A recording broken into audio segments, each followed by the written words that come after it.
Hey guys, my name's Ines. I write kissing books, and this is chapter 5 of the Valkyrie's claim. Velvet. That was what his flesh felt like under Reagan's palm. Firm velvet that she wanted to roll her body around in. She had seen Draco practically naked earlier this evening. That memory of him did not do his body justice. The male was a beautiful specimen of her mother's craftsmanship. Even honey gold skin, like the finest of gemstones.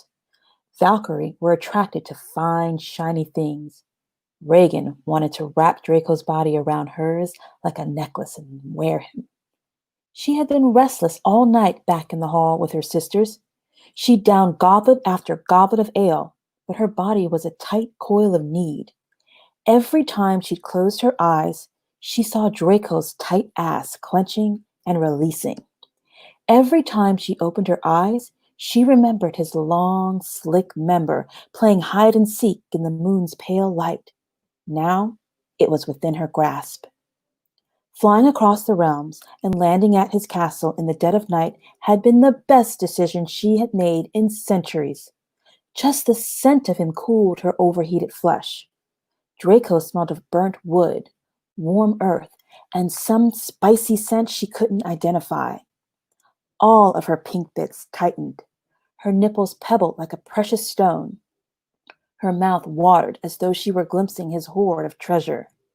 The space between her legs throbbed as though a dragon was taking a pickaxe to it in search of hidden gems. Well, this dragon certainly could take his axe to her center. Hilda often said that their mother gave them 10 fingers for a reason, but Reagan had never found feminine release on her own. She was prepared to let Draco mine her secret depths to get to her precious jewels. In him, she was certain she'd find the relief she sought. And, after his earlier performance, she was even more certain that he knew what to do to bring her satisfaction. "I'm sorry," the Saxon dragon said. "What did you say?" They had been staring at each other in total silence for goddess knew how long. It took Reagan a moment to respond to him. She liked the way his voice rumbled through her eardrums. "I said, I want you to fuck me." That was the right word. She'd heard males use it enough. Heck, her sister Kara used the word as a comma whenever she spoke. "I can be clearer," she said.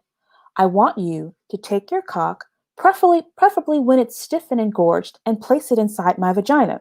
From what I understand, it's best to do that when my folds are slick. Then I want you to thrust repeatedly until you bring me to my feminine release. I believe it's called an orgasm." I. Draco cleared his throat, but he was still having trouble forcing words out. It might have something to do with the blade that was against his neck. Reagan removed the blade. A bead of dark red blood pooled at the place she'd pricked. The tiny bead shimmered in the light of the room like a ruby.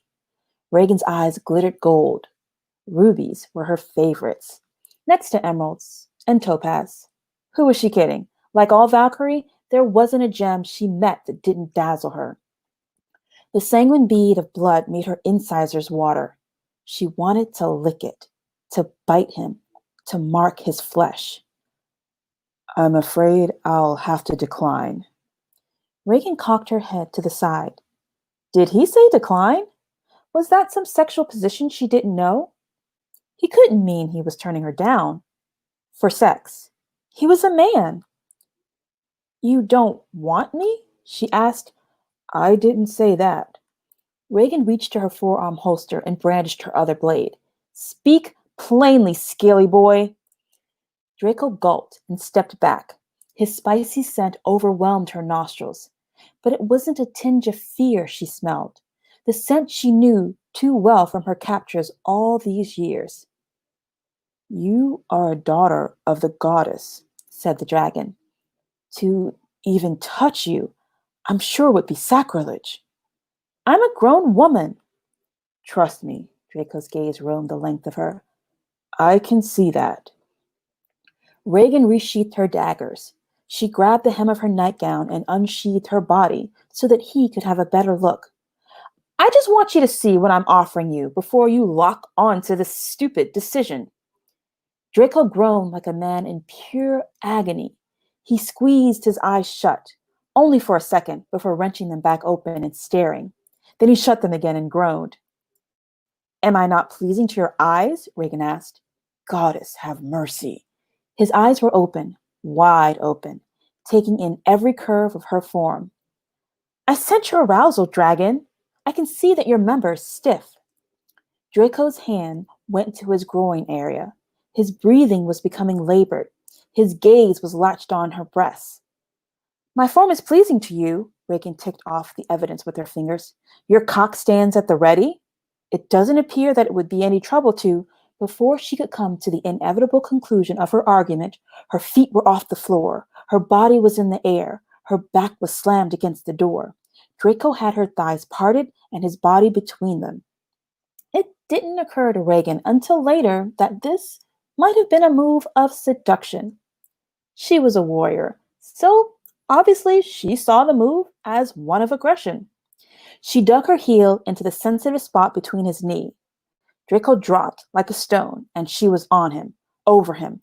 Two blades were at his throat, and more ruby red blood trickled down his throat, begging her to taste. Stay tuned for Chapter 6.